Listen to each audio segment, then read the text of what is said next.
Praise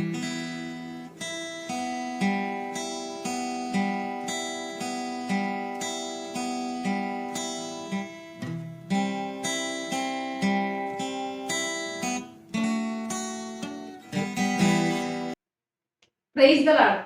అపోస్తలుడైన పౌలు గలతీలకు రాసిన పత్రిక 2వ అధ్యాయం 1వ వచనము చదువుకుందాము.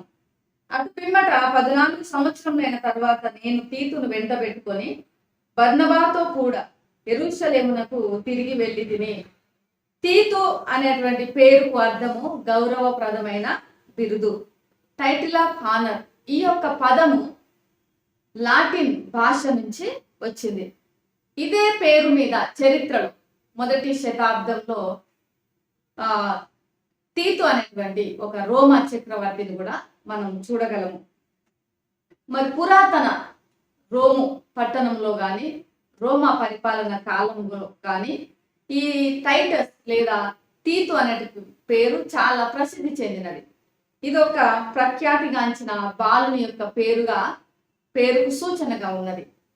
ఇతను గ్రీకు వాడు, ఈయన యూదుడు కాదు. ఇక్కడ క్రేతు ద్వీపానికి చెందిన వాడు అని మనం పరిశుద్ధ గ్రంథంలో చూడగలము. తన యొక్క ప్రారంభ దశలో ఆయన గ్రీకు తత్వశాస్త్రంను అభ్యసించిన వాడుగా, కవిత్వాన్ని చదివిన వాడుగా కూడా మనము ఆయన గురించి తెలుసుకోగలము.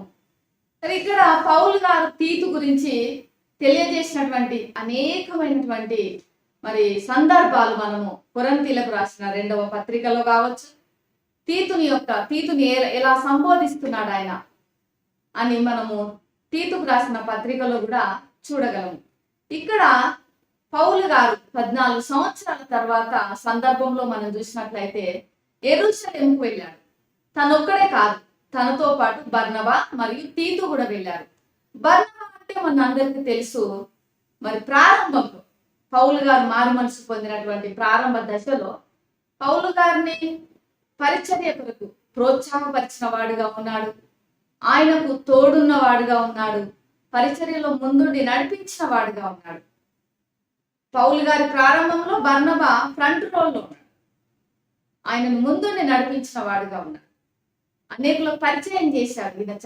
ఈయన మారు మనసు పొందినాడు, మున్పటి ప్రకారం లేడు అని బర్నబా ద్వారానే అనేకులకు తెలిసింది పౌలు గారి యొక్క మారు మనసు, తన యొక్క నూతన జీవితం గురించి. తనను తీసుకెళ్ళాడు అంటే ఓకే. మరి ఇక్కడ తీతును కూడా వెంట పెట్టుకొని వెళ్ళాడు.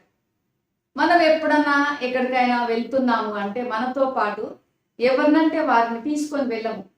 చిన్న పనికైనా కావచ్చు, పెద్ద పనికైనా కావచ్చు.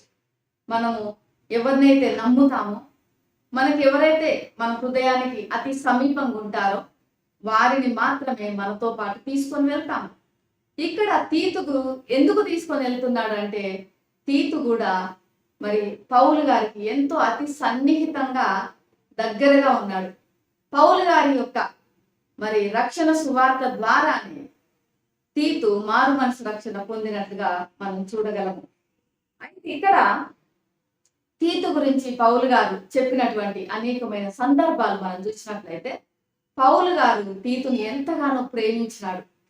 పౌలు గారు తీతుని మరి చక్కగా గౌరవించాడు.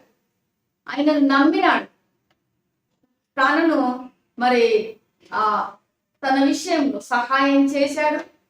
తీతు కూడా పౌలు గారు చెప్పిన ప్రకారంగా నడుచుకున్నాడు. ఎంతో సహాయకరంగా ఉన్నాడు పౌలు గారికి. కొరింథీ రాసిన 2వ పత్రికలో మరి కొరింథీలకు రాసిన 2వ పత్రికలో పౌలు గారు సంబోధించాడు. ఏమని అంటే తీతు నాకు సహోదరుడు అన్నాడు. ఆయన కనబడకపోతే నా మనసులో నెమ్మది లేదు అన్నాడు. అంటే పౌలు గారికి తీతు ఎంత సన్నిహితంగా, ఎంత మరి ప్రేమగా, మరి ఇద్దరు కూడా ఒకరినొకరు ఎంతో ప్రేమ కలిగి ఉన్నట్టుగా మనము చూడగలం. దేవుడు తీతు రాక వలన నన్ను ఎంతగానో ఆదరించాడు అన్నాడు. అంటే పౌలు గారి యొక్క మరి ఆయన ఒంటరితనంలో కావచ్చు, ఆయన యొక్క బలహీనమైన పరిస్థితుల్లో మరి అలాంటి పరిస్థితులలో ఉన్నప్పుడు తీతును బట్టి పౌలు గారు ఆదరించబడ్డాడు. పౌలు గారు అంటే ఎంత గొప్ప సేవకుడు. మరి ఆ సేవకుని ఆదరించగలిగినటువంటి కృప మరి దేవుడు తీతుకిచ్చాడు. అలానే పౌలు తీతును ఎంతగానో నమ్మినాడు, ఫైనాన్షియల్ గా కూడా. ఎందుకంటే యెరూషలేములో మరి పేదరికంలో ఉన్నటువంటి పేదల కొరకు పౌలు గారు జమ చేసినటువంటి, కలెక్ట్ చేసినటువంటి ఆ కంట్రిబ్యూషన్స్ అన్ని కూడా అప్పగించడానికి తీతు ద్వారానే మరి ఆ యొక్క కలెక్షన్ అంతటిని కూడా పంపించగలిగాడు.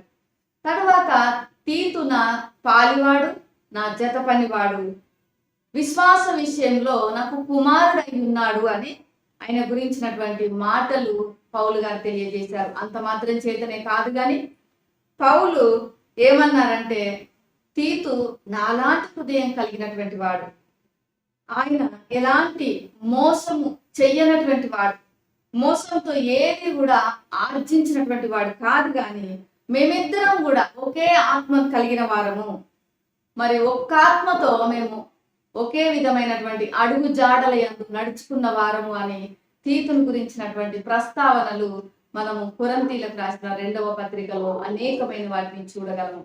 ఈ యొక్క ఉదయకాల సమయంలో తీతు ఆయన గురించి ఆలోచిస్తే, మరి ఒక అన్యుడు పౌలు గారి యొక్క సువార్త ద్వారా రక్షణ పొందినాడు. ఎంతో మరి జ్ఞాన సముపార్జన కలిగిన వాడు, తత్వశాస్త్రం చదివాడు, మరి గ్రీకు వాడు అయినప్పటికీ కూడా తన్ను తాను ఎంతగానో తగ్గించుకున్నాడు. పౌలును వెంబడించాడు, ప్రయాణాల్లో ఆయన తోడుగా ఉన్నాడు, పౌలును ఆదరించగలిగాడు, పౌలు చేత మరి గౌరవాన్ని పొందినాడు, నా నిజమైన కుమారుడని పిలిపించుకున్నాడు. క్రేతు పట్టణంలో లేదా క్రేతు ద్వీపంలో సంఘ పరిస్థితి అస్తవ్యస్తంగా ఉన్నది. అలాంటి పరిస్థితులలో సంఘాన్ని ఒక సరి అయినటువంటి క్రమంలో నీవు మాత్రమే పెట్టగలవు అని క్రేతు ద్వీపంలో తీతును వదిలిపెట్టి పౌలు గారు వెళ్ళిపోయారు. మరి అక్కడి పరిస్థితులన్నింటినీ కూడా ఎంతో చక్కగా మరి తీతు గారు సరియైన రీతిగా ఆయన చక్కదిద్దగలిగారు. క్రేతు ద్వీపంలోని సంఘాన్ని ఒక సరియైన క్రమంలోనికి ఆయన నడిపించగలిగారు. మరి చివరి వరకు కూడా దేవుని యొక్క పరిచర్యలో కొనసాగినాడు. దేవునికి అత్యంత నమ్మకంగా ఆయన జీవించాడు. దేవుని కొరకే ఆయన జీవితాన్ని సమర్పించుకున్నాడు. మరి అంతటి భక్తుడుగా, దేవుని యందు భయభక్తులు కలిగిన వాడుగా, జీవితాన్ని యేసయ్య కొరకే సమర్పించిన వాడుగా ఉన్నాడు. యేసు ప్రభువుల వారు కూడా మనల్ని కూడా అంతకంటే ఎక్కువగా ప్రేమించాడు.